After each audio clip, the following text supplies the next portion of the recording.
It's Zach Eady with Purdue men's basketball, and you're watching Boilers in the Stands.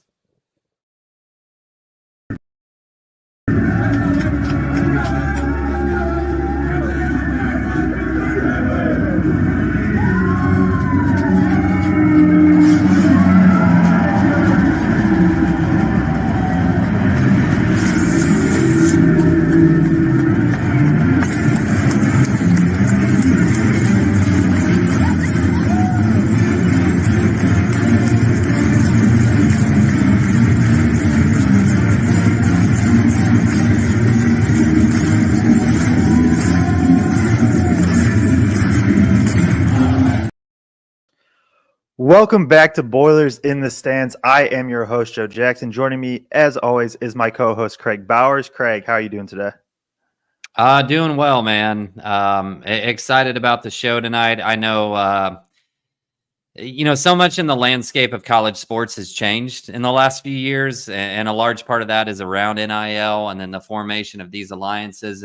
And I've always had a lot of questions just about, well, what is an alliance? What exactly does it do? How does it operate around the university and with student athletes? So I'm really excited to bring Dave on tonight and kind of have that conversation. And we collected a lot of fan and alumni questions coming into the show that we're going to put up for Dave to answer tonight too. So I'm just excited to get a little bit more educated about the whole process tonight.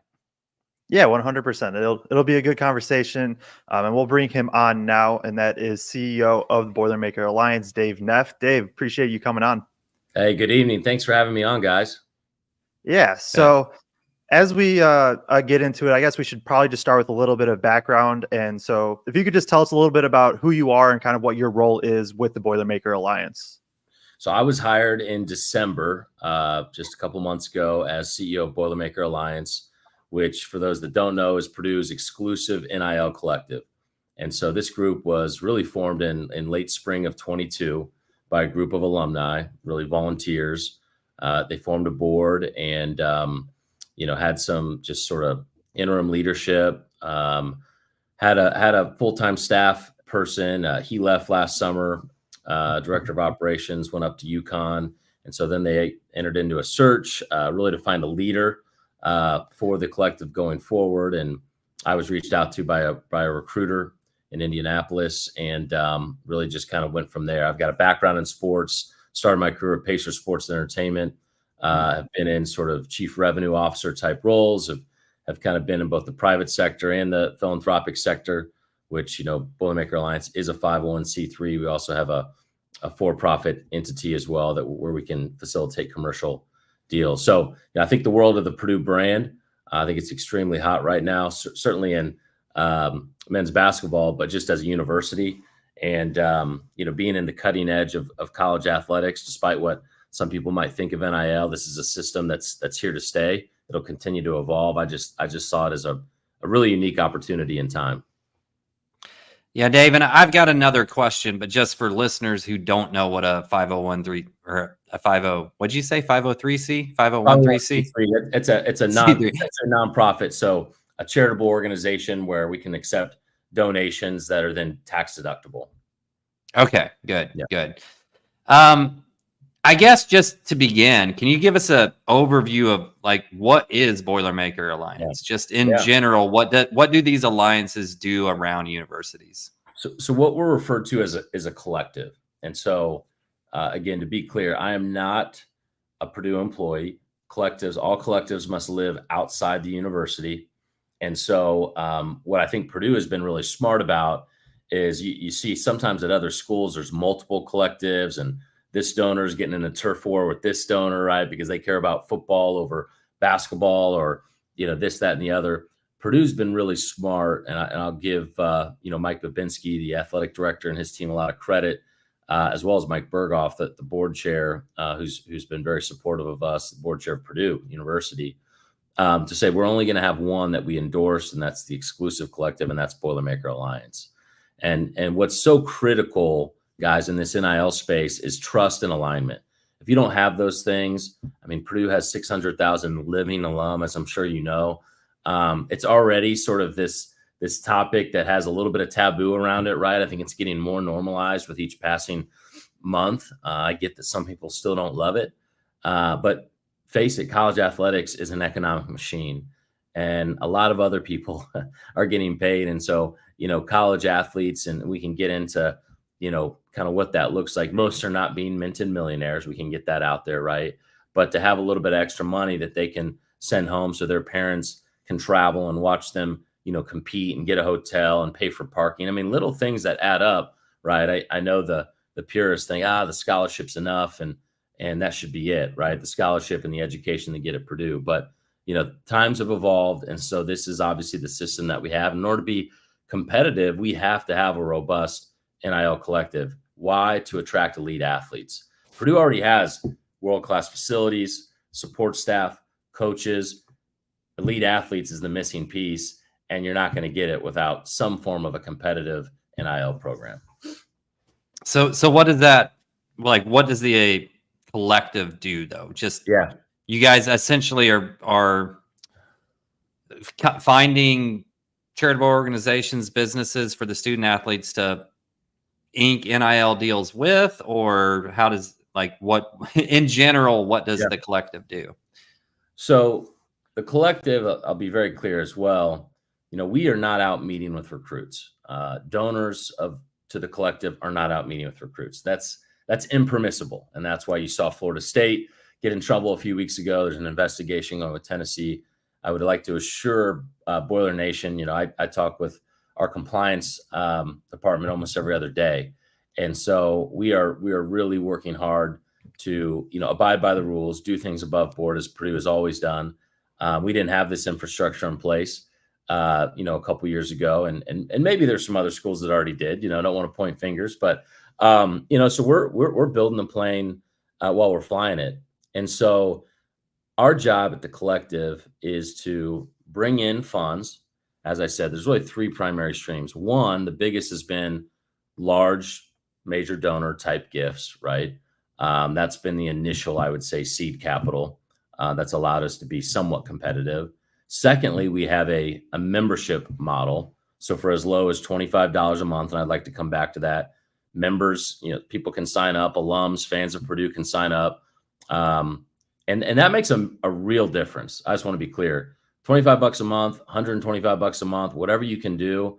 This is where collectives are going, because you have to build a deep membership base in order to be competitive. We can't just rely on the top 20, 50 donors, right? Because they're getting hit up by John Purdue Club and and others. And so donor fatigue is a real thing. But that's where some of the initial funds have come from, as major donors. Now we're trying to really, I think these next 11 months are critical for the membership model. We've got 4 tiers. And then the third would be the corporate or commercial deals. And so when NIL first got legislated, the truest form of NIL is where, let's take a student athlete, a Dylan Thieneman on the football team. He leverages his own name, image, and likeness to do a deal with Bruno's in West Lafayette, right? Bruno's will say, hey, we want to bring Dylan in and sign autographs for an hour. Well, that was just between Dylan and Bruno's. Collective wasn't involved.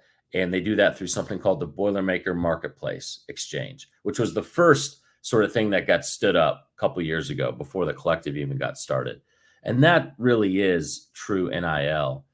Where things have evolved with these collectives now, which I'm leading, we're raising funds really more in the sense of roster valuation, right? But it's not a salary cap, but that's really more what it's like. Okay, so if we have X amount of dollars, and we've got 85 scholarship players on the football team, they're not all getting NIL packages, but how do we value, right, what certain players or positions are worth?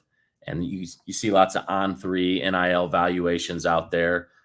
They're good, but that data, if you see something that says this player's worth $900,000, that's their valuation. That doesn't mean they're getting actually paid that, right? Those are two different things.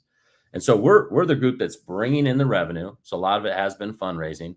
All the student athletes that are getting paid NIL money are on contract with Boilermaker Alliance.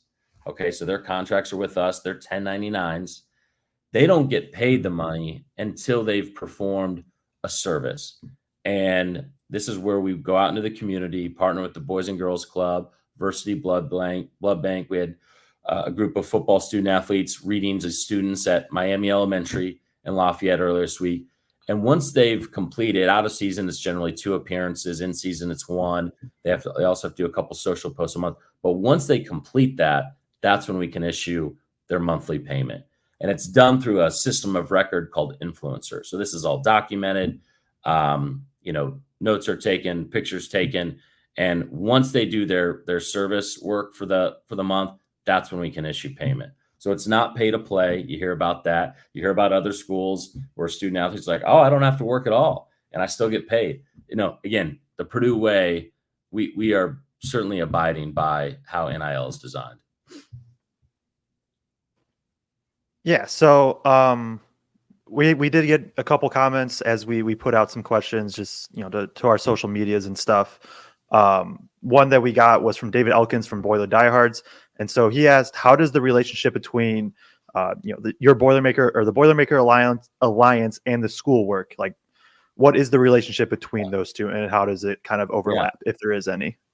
Great question. So, as I was doing my due diligence on this role, obviously people think of John Purdue Club, right? They're the internal fundraising arm for Purdue Athletics. So Tim House leads that group. Tim and I and his team work closely together. Again, I'm not a Purdue employee, but we can communicate, right? It's not, we can talk about, if I'm talking to a certain donor and I can kind of call him, hey, do you know this guy, and vice versa, because something that we found is, I think we've helped uncover some wealth and capacity that maybe wasn't on their radar. Obviously they know the athletics donor base to Purdue better than anyone. And so I've leaned on them. I kind of view them as my number one channel partner. So if we're trying to pull an event together, a fundraising, let's say dinner, I'm going to work very closely to identify the right people that have the capacity that can be in the room. And I lean on those guys in a big way. Now, at the end of the day, they can't close any of those asks or deals. That has to be done by the Alliance. They can close their JPC fundraising, but any money that's given to the collective really has to go through me and my team, which I've just got one other staffer, and then the board that governs Boilermaker Alliance. And so it's a very strong, healthy, collaborative relationship. There has to be sunlight, right, between the collective and the university or athletics. And so we're very mindful of that. But again, we are the exclusive collective. So there's a lot of trust building there, a lot of communication. And so last thing I'll say about collectives, it's become we've identified it as a good place for people that really care about Purdue athletics, but that don't live in, Indiana, Indianapolis, West Lafayette, because they don't care as much about their parking and their points and their tickets that, if you're a JPC member, as you guys know, really matter. And so if you're in Atlanta, West Coast, Texas, Purdue alum, you care, collective can be one of the best places to invest, because that's going to help us attract, elite athletes. Yeah. I know you've mentioned the 501c3 side of this and working with charitable organizations. And I think you already said a couple of the type of organizations you work with, but I think people would be interested just to know, like, what types of charities has the Alliance connected student athletes with? Like, what are some of those that you can think of off the top of your head? Yeah. So a couple that I'll just mention that have been great partners, the Varsity Blood Bank, Blood Center. So we just did a blood drive with them 2 weeks ago with the men's basketball team. And we've actually gotten some great data back that a typical blood drive for them, without student athletes, and then one with the men's basketball team, we actually doubled the amount of units of blood just by having the student athletes there as a draw. More, we did it at Kraig on Leadership Center on campus. And so students are coming through. Oh, there's, some members of the basketball team. They'll stop in. So, I mean, it's really providing a lift for the charity, right? In that case, donating blood. Earlier this week, we had a number of the members of the football team at this elementary school reading to kids, and we captured some great content for our social, media handle. Really, we're trying to demystify NIL and show that it's not pay to play. They are taking time out of busy schedules as students as well as D1 athletes to get out into the community a couple times a month, and to see the number 2 team in the country reading this week it was football, so not the number 2 team in the country, but to see the men's basketball team out there in season, engaging. Football right now out of season. They've spent a lot of time with the Boys and Girls Club in Lafayette. Those are just a few that have been great partners for us in and around West Lafayette. And so, as you know, this is still a very much evolving world of NIL and collectives and all of this. And then you look at where the Big Ten is going, right? Adding 4 new teams next season, all of that. You already mentioned how there's a like you need this type of, a collective or whatever it is to help draw elite athletes to your school. Yeah. Where do you kind of feel that like the Boilermaker Alliance stands right now? And especially like when you compare it to other Big Ten schools? Yeah. So, I was with Coach Walters last night down here in Naples. There's a big Purdue for Life, John Purdue Club deal. And, we were talking to a group of, JPC donors. And he does a good job of laying out sort of the tiers within the Big Ten, right? So you think about your tier 1 schools in football. We're just talking football right now. Your Ohio States, your Michigans, maybe Penn State. Then you look at those West Coast schools coming in, certainly Oregon, USC, probably Washington and UCLA. A tier 1 Big Ten football collective is probably in the, 8 to 10 million a year just for football. Okay. Just that's what they have in their collective earmarked for football. Tier 2, where Purdue has recently entered, I would say 3 to 7 million. And then you've got a few schools that, until recently, maybe an IU, Northwestern, Rutgers, sort of those tier 3 that might be under 3 million. I will say this, from a year ago to this year, and again, I just started 2 months ago. We went out. Really, it was my board and others before I got here. We 4x'd our football budget. So don't want to get into the specific numbers, but we're comfortably in that tier 2 range. And I don't know if you've seen, but we've got a top 10, top 15 transfer portal haul. We got 15 new players in for football, and that wouldn't have been possible without the generosity of some donors that really stepped up in a meaningful way. And so, is that the most sustainable thing to go out and get these big checks every year? No. And that's why this monthly membership model to become a member of the Alliance, as I said, for $25 a month, get access to some exclusive content through Gold and Black. And we're working on some other benefits. It goes a long, long way. We've got 340 members today across a range of tiers. I'd like to see that be 3,000 or 4,000. It's doable when you have a 600,000 living alumni base, but this is why we're getting out, talking to groups like yours. And I do want to put this out there. We have an anonymous donor who has said they will make up to a $2 million investment into, this is the first time I've shared this, into Boilermaker Alliance against new members that sign up. So not just big gifts, but hey, you join at $25 a month, $125 a month. They will match that up to $2 million.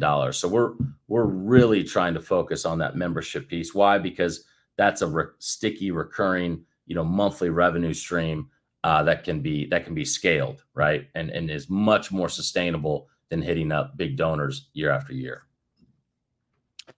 Yeah, we're in the breaking news business now, Joe. Yeah.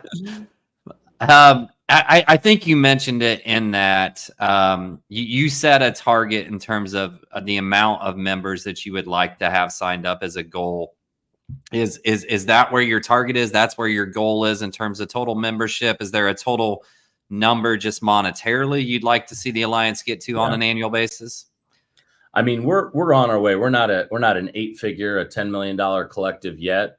I think that's a really healthy goal. And that's for everything. Obviously, the lion's share, we're really prioritizing 4 sports at the Alliance: football, men's and women's basketball, and women's volleyball. We have the ability to take in funds for any of the varsity sports. I've taken in funds for baseball, talking to some donors about, even swimming. But, to be able to really be, I think, where we want to be from a competitive standpoint within the Big Ten, which, as you guys know, Big Ten and SEC is where all the power is at. And so we're not going to probably be at the SEC level of collective fundraising. It's a different vibe, down there, but that doesn't mean that the ROI and the efficiency of the dollars that we do raise can still have a significant impact. You saw schools last year that went out, Miami down in Florida, 8-10 million, and they didn't have a great year, did they? And then you saw other schools that didn't raise as much money and went 10-2. And so I think starting to measure the ROI of what you're actually deploying into your roster is going to be critical going forward. Yeah, that's it's all interesting stuff. As somebody, for me, I've been on the outside and I understand a little bit of what's going on, but not a lot. It's been really helpful so far. As we get through, we have a few more questions, and then we will let you get out of here. Is there an education offered to students around NIL, making sure that they're utilizing it correctly, they understand what their benefits are, but then also understanding what's, allowed by NCAA and all of that's going on? Yeah, great question. So yes, there is. There's a director of NIL, full-time role. His name's Jay Giddens. He works inside Purdue Athletics. So I talk to Jay a lot. Again, I'm outside. He's inside. Jay is working very closely with all the student athletes, especially the ones that are receiving NIL compensation. There's financial literacy resources available to them because, again, they're 1099s. So we're not withholding taxes. So, when I went up and talked to all the football transfers earlier in January and kind of explained who I am, my role, it's imperative that, hey, the IRS doesn't have a sense of humor. You need to set aside X amount, right? If you go out and spend this, and you don't have anything at the end of the year, it's not going to be a good situation to be in, right? And so there's certainly an education, especially around financial literacy. And a big part of Jay's job is working very closely with the student athletes on that. Yeah, I know, Dave. I think most Purdue basketball fans have heard a little bit at some point about unique situations for Zach around NIL. But are there specific situations or regulations around international players that changes the dynamic? So international student athletes. So we've got a couple on men's basketball, as you indicated. We've got one on football. They've got their student visas, but they do not have visas that enable them to work in the U.S. So we have to get very creative. They can do work outside the U.S. And so when men's hoops was in Toronto back in December for the game versus Alabama, we loaded Zach and Will up with videos to shoot for charities, autograph. In the few hours that they had, that was really kind of how they could get compensated, because they can't get compensated while they're in Indiana doing any work. They can't even put out a tweet and get compensated for that, promoting a charity. So it has to happen outside of the U.S. And I've kind of asked the question. I think getting a work visa can be a very cumbersome process, and so right now it does make it a little tricky. And so generally we had a football player go up to Toronto over a weekend so that he could do some service work so that he could get compensated. Otherwise, we're not going to issue payment. We can't issue payment because there needs to be a disclosed service that was provided, and so that's how we abide by those rules. Yeah, I see a question in here, a comment maybe from Pete I can address about increasing events for donors. We're actively working on that, Pete. I just took this role, and yeah, for members, we've got the Mondays with Matt Painter, which we've got one actually coming up this Monday, which is a special benefit for all of our varsity level and above members. So $125 a month. We've got Ethan Morton and Mason Gillis, who will be on the docket this Monday, live in person in West Lafayette. And then we've got one more in March, which will be Matt Painter. It's myself and one other staffer. And so we don't have the infrastructure quite yet of a JPC to kind of plan and execute all these events. But we're going to it's top of mind. We're kicking around some things to do for the spring game. So stay tuned on that. It's April 13th this year for football. So we want to try to create more spaces and events for members of the Alliance to connect.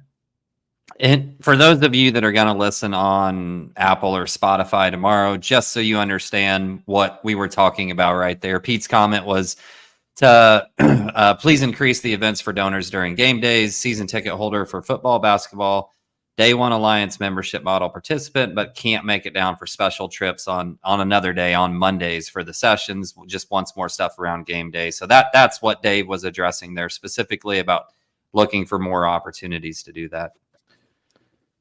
Yeah. So I think you kind of have hit on this throughout this interview a little bit, but I think a little bit more clarity would be beneficial for a lot of people of what is kind of the difference between John Purdue Club and Boilermaker Alliance. There's a lot of people that they give a lot of money to John Purdue Club to, cover different sports and things like that and scholarships, and now are also asked for being asked to donate for NIL. So maybe just like a little bit of clarity, I guess, if you could more differentiate of what the two are. So John Purdue Club is all of the internal fundraising for Purdue Athletics. As mentioned, I live outside of Purdue Athletics, right? The collective, I'm not even a Purdue employee. So in that sense, we live in totally different spots. I could see the confusion though, because John Purdue Club's fundraising efforts are oriented towards, could be big capital projects, right? I know we've kind of improved a lot of those recently, but new facilities or, towards scholarships, that sort of thing, like big initiatives that are internal to athletics. They cannot, however, raise any money that goes to compensate student athletes as part of NIL. So that's where the collective comes in. Our job, all the funds that we raise are going to, compensate student athletes as part of their NIL package if they have one. And so, donors can indicate, hey, I want to give it to a specific sport, football or women's basketball, or they could say, hey, use it where it's needed most. And so we always track that anytime we receive a gift or a donation. Yeah. There's been a couple of questions that the fans brought up around the recruiting process, specifically of, like, I'm assuming the collective itself can't get involved in the recruiting process at all. And I realize you're outside of Purdue, but is that something that in the recruiting process they can say guys on average have earned this kind of NIL money, or kind of when does the collective not get involved until the student's actually on campus, or just kind of how does that whole dynamic around recruiting and then getting on campus actually work to signing an NIL deal? Yeah. So yeah, you're right. You're spot on, Kraig, in that I'm not out meeting with recruits. We don't have donors out meeting with recruits saying, if you come to Purdue, we're going to pay you $10,000 a month, right? We don't do that. We get involved after they're already committed to Purdue. Well, so then it's like, well, how do the coaches that are out doing the recruiting, they also cannot say, if you come to Purdue, we'll give you $10,000 a month. What they can do though is talk about, hey, we've got a really strong collective, Boilermaker Alliance, and for a similar position or similar student athlete in your position, wide receiver, what have you, he's got an NIL package that looks like this, and we could see you probably in a similar vein, right? It's more in the approach of how you say it. You can't just go out and say, hey, we're giving you X a month if you come here. That would be an impermissible benefit or an inducement, which if you're tracking any of sort of these things with Tennessee and Florida State, the NCAA is starting to crack down on a bit. Yeah. Can you, for the people who are joining up with the Alliance, so this was another fan question. This was from, I'm assuming this isn't his real name, but Huka Donkic from Boilers in the Stands Twitter asked a question about can if you join the Alliance or donate to the Alliance, can you earmark that money specifically for a specific sport? Yeah, you can. And so, and most donors, I would say, do have a specific sport in mind. We do have some that just, hey, they understand that we do have a little bit of overhead and infrastructure, right? When people want more events, well, that's gonna fall on staff, right, to plan those events. So that's roles like mine, Maddie, the young lady on my team, and so having some general use of funds for some of the overhead or infrastructure. I mean, as I mentioned, JPC's got a team of probably nearly 25 folks, and they're doing great events and high level of service, and so we have to build that infrastructure right now. But for the most part, when people give, there's usually a sport that they, want to single out and support. Yeah. And then lastly, we'll ask you, we told you 30 minutes, so I don't want to hold you too much longer, but you mentioned the membership. How can people join up for that membership? Where can they find the information to join that membership? And then also, are there other opportunities that Purdue fans and alumni could choose to support if they don't necessarily want to do the monthly membership? Yeah, if you don't want to do so I guess first off, go to BoilermakerAlliance.com. You'll see kind of 3 pathways there. Join the Alliance. I think in the top right corner, you click on that membership, and then you'll see sort of the 4 tiers and sort of what comes with each. That would be ideal. However, if you just want to go on, make a one-time donation, like a pure donation, that's actually tax deductible.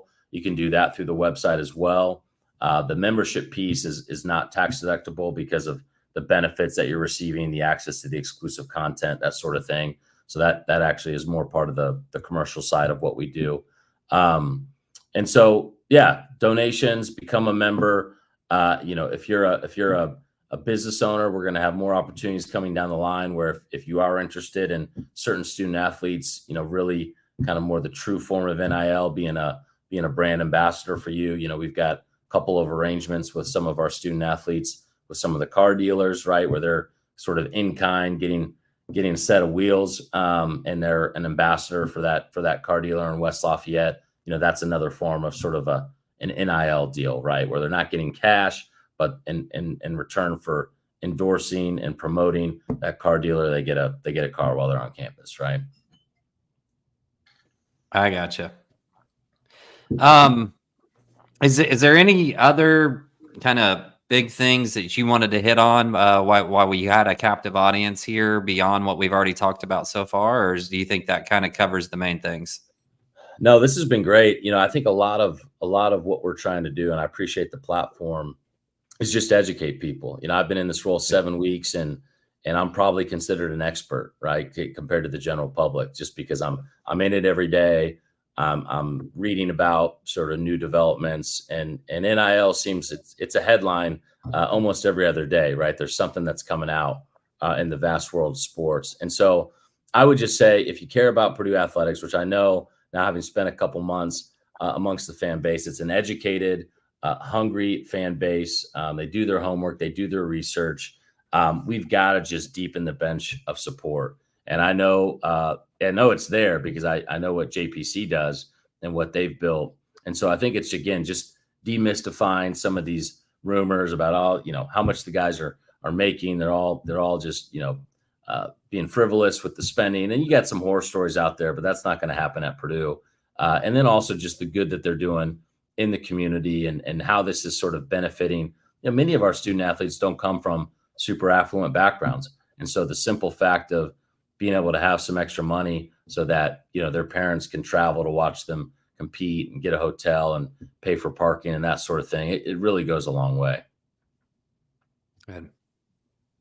All right. Well, I think I don't think we have anything else. We do appreciate you coming on, Dave, and just being able to kind of explain to us, but then also obviously everybody out there that's listening, just a little bit more detail and background on what's actually going on with the Boilermaker Alliance, and people that do donate, kind of where their money actually is going. So yeah, we really do appreciate you coming on and explaining all this stuff. Yeah. And go ahead. I know I had a lot of questions just around like how it all worked and what the Alliance was and what it did. So I know personally I learned a lot tonight. So I certainly do appreciate you coming on. You bet, guys. Well, thank you again for the platform. Again, really strongly, even $25 a month, become a member. We've got an anonymous donor that's willing to, match up to $2 million, which is meaningful. And so we really, want to try to broaden that base of support over these next 11, 12 months. Awesome. All right. Yeah. All right, guys. Appreciate you coming on. Yep. All right. So that was Dave Neff, CEO of Boilermaker Alliance. Really good, in-depth talk about what's going on with that and in this new world of NIL, given some good info on all of that. So we are going to preview the Purdue IU game for just a few minutes coming up right here. Before we do get to that, though, I do want to give a shout out to our sponsor, FanBags. This show is brought to you by FanBags Cornhole, Chicago's official supplier of professional cornhole boards and bags. Choose from any of their officially licensed designs or have Brian design a custom set using anything from a selfie to your company's logo. Visit www.fanbagscornhole.com and use the promo code BRAGS to get 10% off your entire order. That's www.fanbagscornhole.com and use promo code BRAGS for 10% off. Step up your game with FanBags Cornhole.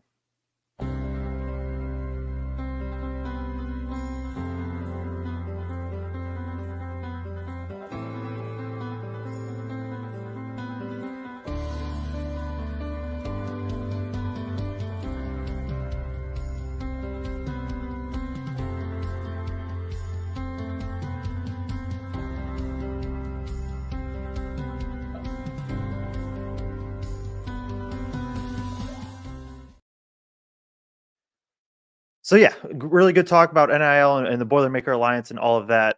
And now we will get to the Purdue IU game. It's a rivalry game on Saturday. I think that's a pretty big deal. Even if the projection obviously is not going to be that close of a game. I think KenPom has like a 20-point win for Purdue right now, but it's a rivalry game and anything can happen. Like we expect Purdue to win, or I guess I shouldn't speak for you yet, but like I feel comfortable enough saying that like we expect Purdue to win. We expect Purdue to handle Indiana just like they did at IU, but it's a rivalry game, so anything can happen. So Kraig, I'll throw it to you. What are your kind of initial or some of the just main things you'll be looking for in this game? Yeah, it's funny in general because I actually saw Casey Bartley and his partner on the podcast. He put something out earlier about like this is probably his least pumped up or hyped up he's gotten about the rivalry game in a while. And I sent him a message and I was like, same. Like when you and I were talking earlier, I was like, I think 10 minutes will probably do it tonight. Like it's hard for me to get psyched up about this game or to worry too much about this game. I think IU has some pieces, right? And they've started to put some things together at times. But they haven't done it consistently. And you watched the other night and it took Trey Galloway going off for 25 points, right? And is that sustainable? Do we think Trey Galloway is going to go off for 25 points against Purdue? I highly doubt it, right? Especially not at Purdue. But I guess the one thing I would say is, IU's bigs got in foul trouble early in that last game at IU, right? Ware went out relatively early with foul trouble, right? Yeah. So in a hypothetical world, let's say that doesn't happen this time around. I think Zach puts him into foul trouble quickly again, personally, but let's say that doesn't happen. When their starting five was on the floor, there were moments that they gave Purdue some issues. Because with that starting five, then you've got Mbako at the three, and Mbako caused some problems for us defensively in that situation. And they've shown, Renew can get hot, Renew can go off. So there's always a chance that this game might be closer than what it looks like, what KenPom's calling for. I can't believe they said 20. Like I see it as a pretty sizable Purdue win, but that's a big time prediction. Against IU, against your rival. So yeah, no, I think this is a Purdue win. I think it's a double-digit win, but there's some hypothetical situations where you say, well, maybe this ends up closer than what we think it will. Yeah, and I mean, KenPom, this Purdue-Indiana game is the same as Purdue-Wisconsin to them. Like, it's not, that numerical projection obviously can't take into account that it's a rivalry game. And so that's where some of that comes in too. Haslametrics does, doesn't he? I think Eric does. I think Eric has some. I think so. I think he's got some like rivalry game figure. I don't know. We had him on the show earlier this year. I'll have to ask him. Yeah, I don't know. Jeff Parks said he saw an interview with Woodson. I think this was before they practiced today. And he said Ware did not practice today, but didn't give much more info. Have you heard anything about Ware's availability for the game? I have not. This is referring to right towards the end of the Indiana-Ohio State game. He just really awkward kind of hyperextension. Walked off on his own power, but that doesn't always mean anything. So I've heard nothing. That's obviously a huge deal if he does not play for Indiana. Yeah, I'm going back to this game. Like, I assume Purdue's just going to run the same strategy that they did last time. Even if Renew and Ware don't get in foul trouble, like Renew had, I think, 8 points in that first matchup. I'm pulling up the box score now. Yeah, Renew had 8 points in 35 minutes. And what Purdue did was basically just doubled him, but they doubled him with a guard, right? To take away that big-to-big passing. And they said, if you beat us from the perimeter, we'll adjust and we'll figure it out from there. And that stretch in that second half where IU started making it close, Mabako hit a 3, Gabe Cupps hit a 3, and I think maybe Trey Galloway hit like a pull-up, like a 15-footer or something like that. Like there was a 8-minute stretch or whatever where IU was starting to hit their jumpers, and that's just the key for them. Is Purdue, I assume, again, is just going to take away Renew, take away Ware on the inside for as well as you can, and then live with whatever happens on the perimeter. You know, CJ Gunn played 18 minutes that game. Right now, it's more Anthony Leal. Xavier Johnson's, I believe, going to be in this game as well. So it's going to be a full, Gabe Cupps for however long. A lot of things just not going there. It's going to come down to if IU's guards can play well, then that's when they'll stick. Galloway has the ability. I mean, he put up 17 in that first matchup. Like, he has the ability to get to that floater that Purdue will give up in their drop coverage. And he hits his floater a ton. He has not shot the ball well at all this year. Most of his high scoring games are when he randomly goes 3 for 7 from 3 or something like that. He goes 3 for 4 last game. Like, he's shooting sub 30% on the year. You don't expect it to happen. He has shown he can do it. All that being said, it doesn't also matter. Like, it all doesn't matter if they don't figure out what they want to do defensively. If we go back to that game, this was the Braden Smith, 1 for, what was he? 1 for a lot of 2 for 14. There it is. 2 for 14. But it was one of those that's just like, he missed wide open shots. And besides that, he absolutely dominated that game. Does Indiana try to take away him and pick and roll? Does Edey go for 40 then? And then it's also, now it's at Mackey, right? And so it's, you leave the shooters and they shoot 44% from 3 at home. And Purdue's a good team is kind of what it boils down to. And Indiana right now is not as good of a team. Yeah, no doubt. And if Ware doesn't play tomorrow, and if Johnson is out, which it appears he said he was out indefinitely at this point. Yeah. So, that's going to be a tall order for IU to try to hang into this. But even beyond that, and I don't want to just tee off on IU all that much, but I've had some conversations with some guys that you and I both know that cover IU and feel like I'm not being too hard on them because they agree with me when we have these conversations. There's just so many things fundamentally that bother me about what IU does. Like situational fouling when there's a few seconds left on the shot clock, fouling guys that are 30 foot from the rim, just not having awareness in terms of awareness or energy to chase down balls. Like, you just watch this team right now and you wonder where they're at just from a fundamental standpoint defensively. You wonder where they're at from an energy standpoint sometimes, across the board for the most part, other than Renew and Galloway. Like, I think those two dudes, I'm going to say it right now, I would take either one of those dudes, Joe. Like, I love the way Renew and Galloway both play. They're high energy guys that have a lot of skill, especially Renew. Galloway's more just a high energy guy that figures out a way to get some points. But there's so many little things that you watch and you just wonder what's happening in practices sometimes, because it just little things that just doesn't happen on Purdue's team. Little mistakes. Yeah, and it just goes back to who these teams are, just in general. It just wasn't a fit for Indiana. Wasn't a fit for Indiana this year. and it just hasn't worked out. And then they've had some injuries and stuff like that. But it's been like just so up and down. The defense is what just baffles me from them, because like in my head it doesn't make sense how they're like this bad at defense. Like they're not a good defensive team. And in my head it's like you have Ware, who could be a really good rim protector. You have Galloway.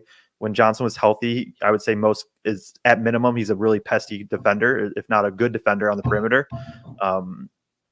But then, Renew is, I think it's kind of shown Renew at the 4. It's not been great on the perimeter. Going to this game specifically, like we've said it already throughout this whole season, right? Is in order to beat Purdue, you basically have to pitch a perfect game, and you have to hope Purdue messes up some. And right now, like I don't know what would be like. Has Indiana pitched up close to a perfect game for them this year? Like even Iowa, they were up. That first half was probably, and then that second half they fall apart. They were able to pull out the win, so kudos there. I guess home against Maryland on December 1st, if we go way back, that might have been close to it, and that was against a Maryland team that can't score the ball.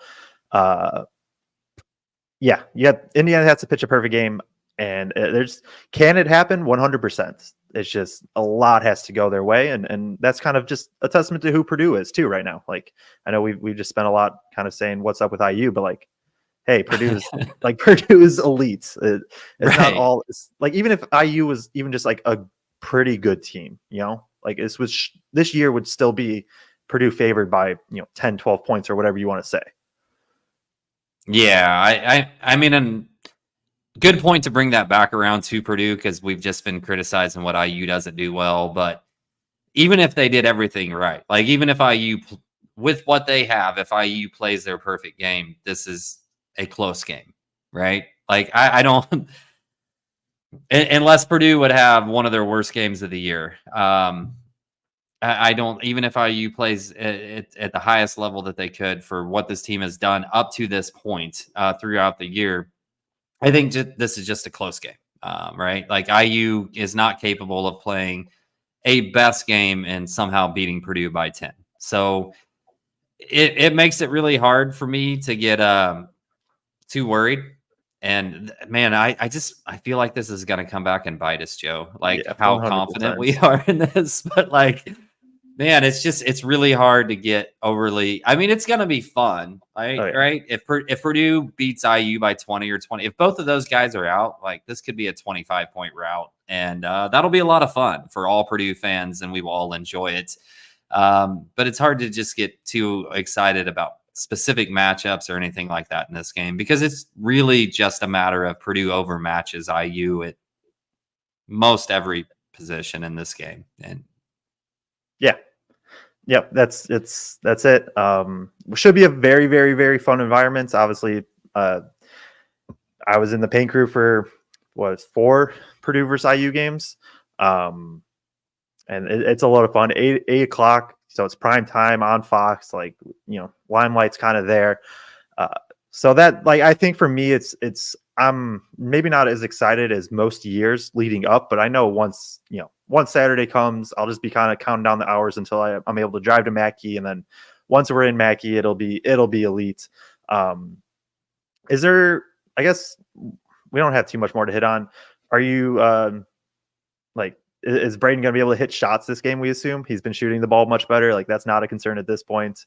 And it's home. It's home. Yeah. Like Fletch is gonna hit shots. Lance has been I've seen a lot of statistics come out here lately. I knew Lance had been shooting the ball well, but I didn't know he'd shot the ball so well that he's brought his season average up over 35% now. There's been a lot made about the fact that he shot 27% last year at Southern Illinois, but the year before that he was like 33, 34, and the year before that he was high 30s. So like historical trend line, I think it's all just meshed to a his career is the Lance Jones experience. Like you just look through this like that. That's who Lance Jones. I'll read through them. So we're going to start from his freshman year to this year, from 3. So starting at freshman year, 30%, then 43%, then 34%, then 26%, and now he's 36%. From 2, from twos, 50%, 39%, 55%, 50%, 53%. And then even free throws, like 64, 69, 56, 76, 75. Like, it's just who Lance Jones is. I know when we did the preview show, it was, it's just so hard to look at that 27% from three and be like, what, or like not be like that. I mean, but that was, I think, one of the things that as a Purdue hopeful I was holding on to is like, he's done it before. And I feel like if I didn't say on the show, at least when I was texting with Aiden, I was just like, you just hope for 33% and you live with it. And no, I remember you saying that. I remember you saying that specifically. Yeah, exactly. Yeah. That was the hope. He's at 36% on the year, 38 in conference play. Maybe this is more of we'll save it for maybe the post game show or something, but like, or as we get closer to the end of the year, but like, if Lance keeps this up, he's like an all Big Ten player, ? Like, where would you rank him in defense? He's a top what defender? He's 12th in scoring right now in the Big Ten during Big Ten play. He's shooting pretty well. Like, I'm not saying it's a lot. Oh, not first team all Big Ten. No. I thought that's when you were saying that, I was like, he's not a top 5 player in the Big Ten. But but like third team, second team, third team, certainly player. Potentially. Yeah. Oh yeah. I mean, if he keeps it up, especially if you only look within Big Ten play. Which do you know, like, what like the official it's supposed to be voted on? Like, is it specifically Big Ten games or is it your entire year? I don't know. Because I know last year we don't get votes, Joe. We need to protest. We need votes. True. Because I know last year, like, a lot of the IU fans' argument for Trace was that, like, yes, Edey was insane in non-conference, but it's Big Ten Player of the Year. I just don't know. I don't even know who to ask. Somebody will know. We'll throw it on Twitter maybe and figure it out. Don't you think a lot of his improvement from those percentages is the fact that he's the 3rd/4th option within any game, and look, give Ant Wright credit because early on he pieced out Lance's 3-point shooting and said Lance Jones in catch and shoot situations was like shooting 44, 45 or some stupid percentage relative to what his actual percentage was. Yeah. And that's primarily, now he gets stuck. His percentage would actually probably be higher, but he generally is the guy that gets stuck in late shot clock and late end of half in the game scoring situations because of his ability to kind of create on his own for his own shot a little bit more. But he's getting way more just straight up catch and shoot opportunities than he ever did at Southern Illinois. Yeah, 100%. And like Lance Jones shoots from deep, right? We know that even this year off catch and shoot, he was shooting those off of dribbles, off of side steps, off of step backs, like that deep last year. I have no clue if their coach was cool with it. I assume at some point he was because he kept doing it. We obviously, I'm not trying to take credit because we were still very much undersold what Lance could bring to this team in the preseason. I think in our mind, though, at least in mine, there was like scenarios where he could be productive, and it was basically all on him buying into the system. And I mean, I don't know if there's like, has anybody bought into the system more than Lance this year? It feels like he's just He is Purdue. He's a Boilermaker. I don't know how this turned into a Lance Jones segment, but I'm not mad about it. I know we're wanting to keep this kind of short, so we won't go too much longer. Anything else? I feel like we hit on basically everything. Is there anything else that stands out in terms of, specifically the Purdue IU matchup? I know Blake Widmer said Renew went for 26 and 14 at Ohio State the other night. He's obviously a key for who Purdue has to stop. But do you have anything about Purdue IU? Yes, or if there's other Purdue stuff that you don't get off during the end of shows, then go for it. No, I don't really have much else with Purdue IU other than, man, on a Saturday, wait until 8:00. That's just kind of rough. Like I was thinking about that. Like I've got to sit around and wait all day long for that at 8:00 that night to head towards the stadium about 6:30 and roll in at 7:00. But no, I don't have much else. If we lose this game, I'll shave my head. No, see, well, wait, it took a sec for me to. There you go. If they lose this, then my whole post game show will just be like Purdue's confirmed winning, because that's that 7 wins streak 3 times will have been snapped in a row. So that'll be that. There are a couple good games Saturday before Purdue, which will help. Wisconsin at Rutgers at noon has turned into a massive game for Wisconsin, and then follows that up with Illinois at Michigan State, a gigantic game for them too. So there's at least those which will help pass the time before the 8 o'clock tip, like you said. Jeff Parks comments here said he saw the Braden assist graphic that we did, and so what the graphic I made was the top 5 assist duos in the Big Ten. Braden has number 1 and number 3. I think he was only a couple behind number 2 with Braden and Lance Jones, so it could. The number 2 was Hogarth with Walker. It's very possible that Braden ends up with the top 2. It's kind of wild what he's doing this year. Oh no, it's insane, and I feel like we feel like, hey, we got to make sure we talk about how impressive Zach is, even that because it's just we're so used to it, and Zach puts out those numbers every time, and we have to remind ourselves to be like, hey, don't forget, Zach is doing literally things that nobody has done in decades in terms of repeat performance from last year to this year. But I also think we kind of get lost on the Braden Smith conversation sometimes because we're so focused. I think as Purdue fans, and I would consider us that because we, at the end of the day, we are a Purdue fan show. Yes. I think we focus so much on what Purdue was last year, and this is what people don't get. So like Carter, Kraig, they're like, why are Purdue fans so giddy about Lance? Why are they so giddy about Lance? Because so many Purdue fans are like, what is going to put Purdue over the top from last year to this year, right? And our third last year was either Ethan Morton our third was Fletcher Lawyer. Our fourth was either Ethan Morton or Brandon Newman. Both good players, not taking anything away from them. Right. But you look at their output and efficiency relative to Lance, that's why Purdue fans are like so jazzed about Lance, because it's that, oh, we've got this other piece, and we had these guys last year. They've all stepped up their game. Braden stepped up their game. Fletcher stepped up their game. But Lance is this new piece that could potentially put Purdue over the top, take them to a Final Four, all that sort of thing. That's why Purdue fans get so jazzed up about it. But we need to friggin' remember, Braden Smith is a top 10 point guard in the country. And I don't give a shit what the Bob Cousy Award finalist list nominees have to say about it. There is no doubt. Statistically, you compare him to other people on that list, and he blows them away. Like, I do think Braden gets lost in this conversation sometimes, even though we're like, oh, Braden had 12 assists, 10 assists, 16 assists. Like, great game for Braden. But that one bad pass, like, he's phenomenal. He's insane. He sees the court, and he plays that thing like a puppeteer. And just manipulates defenses so many times. We definitely need to make sure that we give him his kudos at every opportunity. Yeah, 100%. And I'm a huge Braden guy. Like, if anybody's ever bored or you want to pass some time Saturday before the Purdue IU game, go watch Braden Smith high school highlights. Like, it's just wild, some of the stuff he did.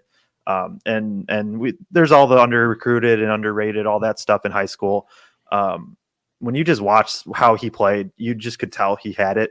Whatever you want to define it as, he had it, and it's translated. I mean, he's increased his assist rate by 10% this year, so he's number 14th in the country in assist rate, which is just like percentage of buckets while you're on the floor that come from you assist on them. But his turnover rate has stayed the same. Like he's facilitated way better and not at the cost of turnovers, and it's been crazy to see increase in the shooting percentage. We're getting close to that point where they kind of, him and Fletch really tailed off last year. I don't see that happening there. Just, you have a full season under your belts and stuff like that. But it's crazy what Braden has done. Go. Well, we're already at that point. Like, it was mid-January last year or so when the trail down started for the team in general. I don't want to say specifically for those two, but when you looked at 3-point shooting percentages, like Purdue was like on a month, off a month, on a month, off a month, and then the off month was March. as well. So like, I feel like we've already kind of skipped through one of those streaks. And one of the points I was trying to make about the 3-point shooting in general in that tweet last week that you chimed in about was the floor, right? The floor last year, there was 5 or 6 games last year where Purdue shot in the teens, like 11 to 17%. The floor this year is 26%. Is 26% great? No, but you're going to have some off shooting nights, but that floor is so much higher than what it was last year. And a couple of those games were close, but Purdue still pulled out. They shot like 25, 20 or 26, 27, 28%. And last year, those were games where they shot 16, 17%. Yeah, I'm looking at the stats. They've shot under 30% only 6 times this year. They're 5-1 in those games. The only loss was at Northwestern. And the teams that they beat, so Eastern Kentucky, whatever. The other 4 teams they beat, Wisconsin, Tennessee, at Rutgers, and Gonzaga. So it's not like they're beating nobodies while shooting bad. Like they're finding ways to win against quality teams. You know, Tennessee is a top 5, top 10 team in the country. Wisconsin's top 5. Top 5. Wisconsin's a top 15 team in the country or whatever. Like they're finding ways to do it against good teams too. So. Rutgers is the top 5 defense in the country. True, they're top. Like we need to acknowledge they're like number 2 in defense nationally. I think the last I saw is shout out to Stacy, number 2 in defense nationally, but like 199th offensively or something like that. 298th offensively and 2nd defense. Oh, I was off by an entire 100. You're thinking of Maryland. Maryland's like 206th. Okay. Yeah. Wow. So, do we want to like? Go ahead. I was gonna give us an out if we want to wrap this up. If you want to like talk Big Ten for a few minutes, I'm down. I'm kind of riffing right now, man. Like, all right. Can you go solo for a minute?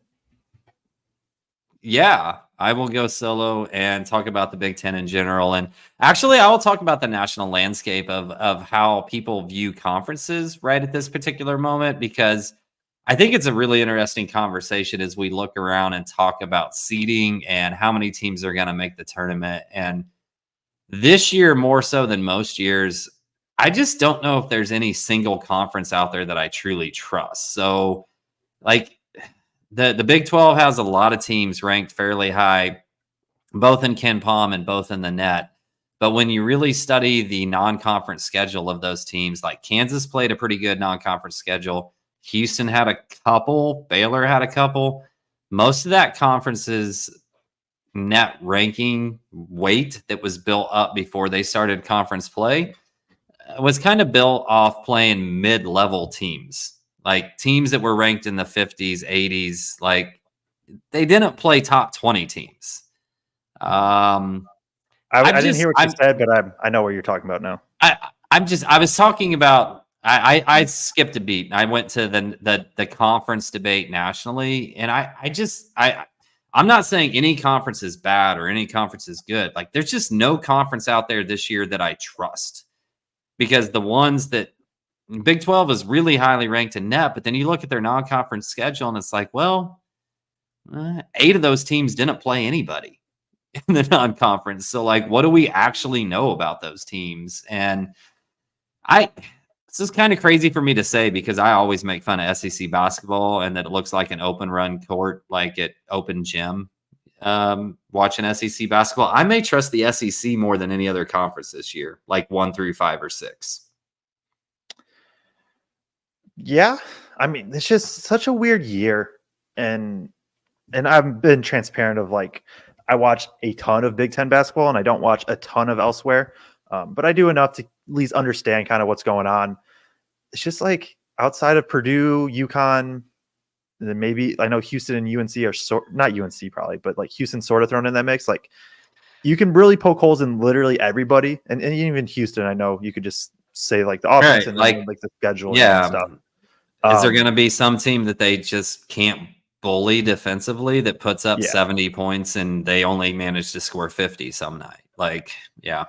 But just in general, it's just like it doesn't, in my head, it doesn't quite make sense, because like not every single team can have a down year, but like it just feels like at least the power conference, everybody's just having a down year. Like you just look across the board, the Big 12, you kind of already laid out that argument. The SEC has good teams at the top, but even then, like Auburn's picking up some good wins now, so they look better. Alabama's turned, like I did not think that they were going to be that good this year. They've turned it around, but even then, what is their South Carolina? South Carolina's look good. Like this is kind of why I've like gravitated towards the SEC on the conference side of things. Their bottom's so bad. Yeah, like, and I mean, it's so. And bad. you look at the Big East, and you got UConn and you got Marquette. I think Creighton is on fraud watch, and then like everybody else in that. People want to prop that conference up because everybody else is on the bubble, but also they're all on the bubble. Like, there's only 3 teams in there that you really know are going to make the tournament. They could get 6 or 7 in. I don't know. Sounds like the Big Ten. The Mountain West, man. Like Mountain West is fun. Like, they're fun. Legitimately, if you would look at a conference out there and be like, man, they're having a really good year. It's probably the Mountain West in terms of what their baseline normally is from one year to the next. I mean, I don't know when this tweet was. It was a few weeks ago, maybe a month ago at this point. And I think it was T3 Bracketology, who's, T3 Bracketology is one of my go-tos, definitely for bracketology stuff. And there's Delphi and all that. So shouting them out. But it was kind of just saying like, hey, Mountain West could get like 6 bids. There was like a scenario. It's not going to happen, but like they have that quality of teams. And my tweet was like, Mountain West just might have more bids than the Big Ten. And like, it's a very low % chance that happens at this point, but like it's a non-0 % chance. And even just to say that is kind of wild at this point, but it's true. Like that there is a scenario where it plays out and the Mountain West has more bids than the Big Ten and some of the other power conferences. Yeah. Well, definitely than the Pac-12. Yes. Pac-12 is going to have like 1.5. So Arizona? Who's the second? That's why I said a half. I didn't have a team in mind. Washington State's second. They're 7-4, 16-6 overall. Let's see. Was there 312th in non-conference? Their best non-conference win was probably neutral against Boise State. So it's looking like it's probably Washington State. Is it? Oregon's, I know, sort of on the bubble.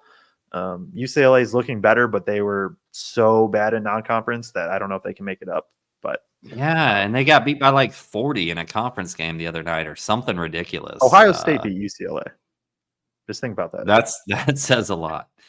So let's what do you want to riff about in the Big Ten? Because I need to dip and let you go solo just like you did, but I do want to talk more Big Ten. Yeah, I'll go through it for if you need to go for a second. I can still hear you. Gotcha. So I'll know what you said. I feel like we have to start with Illinois, Wisconsin right now, just with what Wisconsin has done now, lost 3 in a row. Shout out Cobra Stats for the stat that's, I think, Big Ten teams playing Purdue are now 2-9 in the game following that game where they played Purdue. It's, I was never Wisconsin, like a believer in Wisconsin being a top 10 team in the country. And in terms of Illinois, I always had them, I feel like, pretty close. I think probably around that Illinois lost to Maryland, I would just, I didn't have like weekly power rankings, but in my head, I probably had Wisconsin a little bit ahead. They were always in the same tier for me. And it's kind of funny. It's almost flipped a little bit now. I put out a poll yesterday of who's better, and it was 85% Illinois, 15% Wisconsin. I would say that for me, if we're putting percentages, I'd put like 60% Illinois, 40% Wisconsin, but I'm not going to be mad at people that put Wisconsin. Like I totally get it. And I'm curious when Kraig does come back, what he kind of chimes in on that. I think Wisconsin has just shown like the Nebraska loss, brutal because you're up by 18. You lose at home to Purdue, whatever. Purdue's a top team. At Michigan, can't happen. And I think it's just a little bit of like Wisconsin to me feels like a fairly high variance team. You have AJ Storr that gets to the rim a lot this year, which has improved that like an insane amount for them. But at the end of the day, I still think they're a pretty jump shot heavy team, and they force a lot of jumpers. And Like, I don't know if Michigan necessarily played better. It just felt like Wisconsin just kind of let the game slip at times. They were getting to, when they got to the rim, great success. They just didn't always try to, it felt like. But Illinois sort of has the same problems. And that's where I'm saying, like, for me, it's swung probably a little bit too far the other way, where I think they're closer maybe than people are currently giving them. But Wisconsin's closer to where I think in my head I've sort of had them for a while. Or at least and I don't know that I consider either of them true top 10 teams, but I was having this conversation with my son. For those of you guys that don't know, my son's lives in Wisconsin. He's a big Wisconsin fan. Took him to the game the other day. And was having this conversation with him the other day, and he was like, do you really think Wisconsin, he asked me whether I really thought Wisconsin was like the number 6 team in the country. And I'm like, well, like, I don't view them as a number 6 team in the country, but also, who else were you putting there at that time? That's like, there's a dearth of teams beyond Purdue and UConn that you can really get behind and say, well, they're definitely a top 5 team. I'm still really high on Tennessee just because of the way they played, the fact that Ziegler, now that he's come back from injury and started to get comfortable again, I think they're a top 5 team. But there's not a whole lot of others that I'm just like locked in on saying they're definitely a top 10 team. So Purdue or Wisconsin, Illinois being up there, like, I don't think you could judge it. And I've had Wisconsin over Illinois most of the year in my rankings just because they've had the resume to back it up better. They've got that win over Marquette. They've got more quad 1 wins. I just thought they had the better resume, but man, that loss to Michigan, I realized that it was an away game, but just the narrative and the look that Michigan had just given up on the season, that's got to be one of the worst losses by a top 10 team in the country all year. Like, yeah, that's devastating. I don't know where they dip. I mean, I assume they have one more game this week, and if they win that game, maybe they only dipped Wisconsin, you know, yeah, at Rutgers. And a Rutgers team that's playing better. Yeah. So yeah, if they beat Rutgers, maybe they dip down to 20 or something like that in the rankings. My faith in Wisconsin was that, like, they play super fundamental basketball and tend to make the right play. Chucky can go off script every once in a while, but for the most part, like, yeah. But I just had more faith, right? But that Illinois-Nebraska game the other day, like, to me, even though Illinois wins that game, that was every concern that I've had about Illinois all year. And we were texting about this. Like, you watch that first half and you're like, man, I have not seen an Illinois basketball team under Brad Underwood move the ball this good. They're just swinging it around. They're kicking it, boom, boom, kick out, hockey assist, just slinging the ball. And then they get to like the last 8 to 10 minutes of that game, and it was like all of a sudden they just went back to the old Illinois teams of hero iso ball, and it was either Shannon trying to do something on his own, Damas trying to do something on his own, Hawkins trying to do something on his own. Like, where did all that ball movement go? And it's I think Beeline said something about it on Big Ten Network that night too, after you and I were texting about it, of just like, what are they doing? Like, when they move the ball, they're an elite team, but it's like they go through these stretches and they forget what makes them an elite team. And that just scares the death out of me, of like, why do they do that? And are they going to do that in a big moment? And it's going to cost them. That's fair. I mean, that's like, Illinois and Wisconsin play a bit different, but in my head, they're basically the same team in that sense of just like, there's this elite side to them. And for sometimes they just don't do it for whatever reason. It looks a little bit different because when Illinois doesn't do it, it's more iso ball. Whereas when Wisconsin doesn't, they move the ball, but like their movement doesn't do a single thing. And then it turns into having to force a shot. Shout out Gold Fedora guy, says watching live from the stands of the Moda Center, waiting for Jane Ivey to light up Portland. What, he had 37 yesterday. Like 37, 8, and 7. And it was, I think, over 50% from 3 and over 50% from the floor. Just an insane game. He is playing so much more confident. Yeah. I want to say in the last, I think I saw a stat in the last 10 to 12 games, he's shooting like 45, 50% from three or something ridiculous. Ever since, what's their coach's name? I forget now. Oh my gosh. Anyway, he started to put the ball there. I remember seeing a press conference where when Cade went out and Jaden had the ball primarily in his hands, somebody asked him about because Jaden started playing better immediately. And he asked him something about should Jaden have had the ball in his hands as the primary creator more? And he said, he was just like, yeah, I need to own that. This is what made him great last year when Cade was out, and it's obvious that we need to do that more. And ever since that happened, he's been playing at a really, really high level overall. Yep. So now, props to Jaden. Love Jaden. Yeah. Killian Hayes is also gone now, and he was starting over Ivy for a bit. So there isn't that worry for him anymore either. Is there anything else kind of Big Ten college basketball you want to hit on, or should we wrap it here? How many teams are going to make the NCAA tournament from the Big Ten? My gut just tells me 5. And my gut specifically tells me one of Nebraska or Northwestern. And I know you'll say MSU, which is totally fair. But just not like thinking logic, just pure gut says one of Nebraska or Northwestern doesn't make it. And I would say me saying that it's MSU that doesn't make it is pure gut because their metrics say they're going to make it. I just I don't trust MSU to go better than 500 down the stretch. I just don't. I don't feel like they've shown to me all year that they can. They've played a lot of really good teams, but how many have they beaten in quad 1 and quad 2? They're 4-9 or something in quad 1 and quad 2. Or I don't remember what the number is, but it's they've lost double the games that they've won in quad 1 and quad 2. So yeah. At some point, you got to win some of those games. And I just don't know that I trust Michigan State to win 50% of the games they have left on their schedule. And I feel like they have to do that to get in.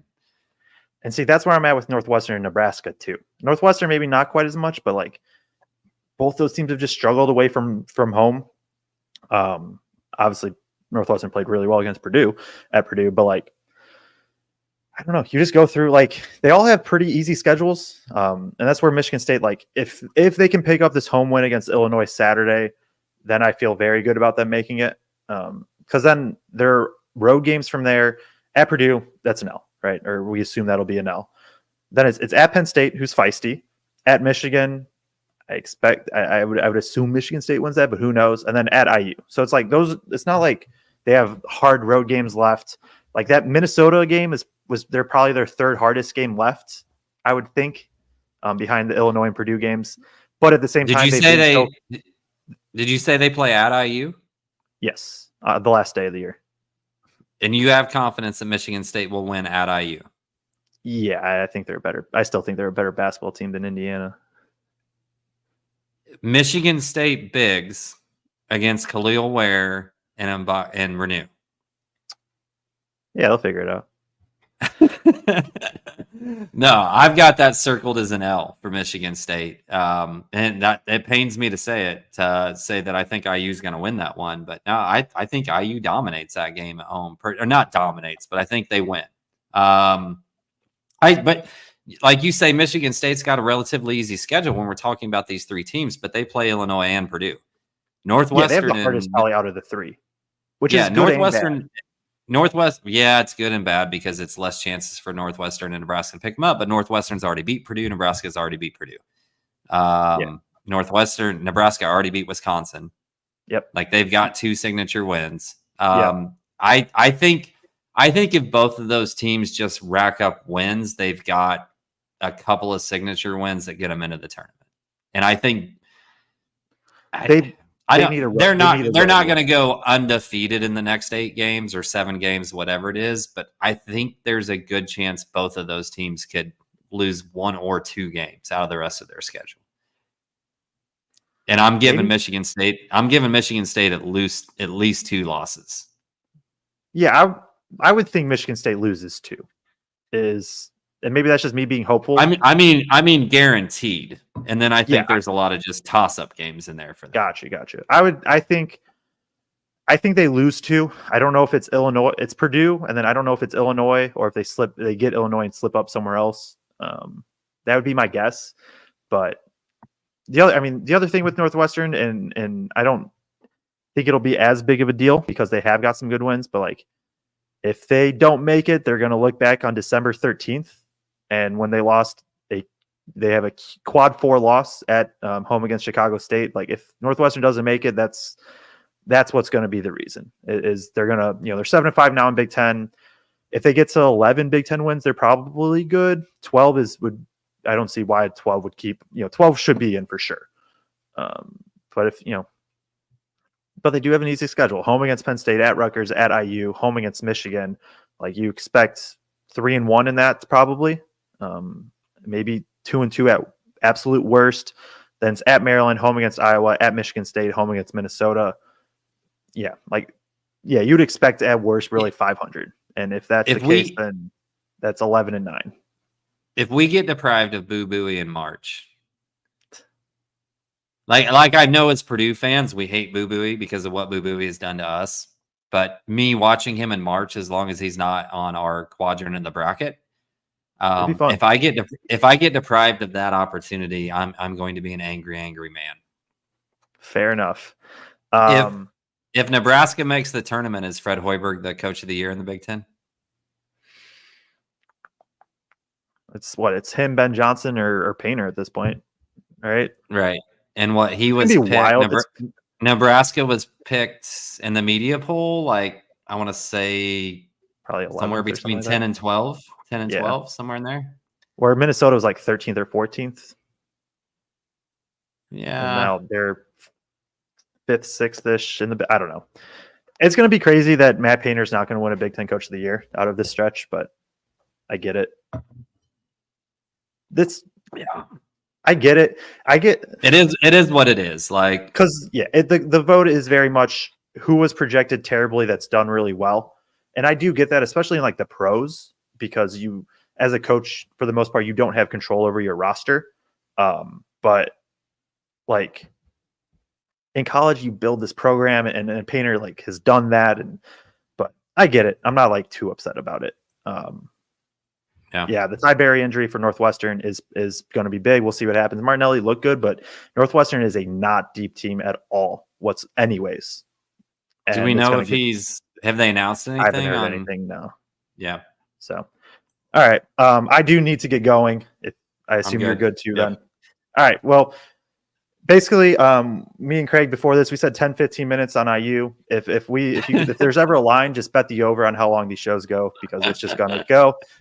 Do appreciate everybody tuning in. The first part with the NIL, with Dave Neff. So we appreciate everybody. We'll be back Saturday after Purdue versus Indiana, 8:00 tip on Fox, not Peacock this time. So everybody, Fox will be able to see. We'll be here live after the game and recapping hopefully a pretty big Purdue win. So appreciate everybody tuning in, and we will catch you then.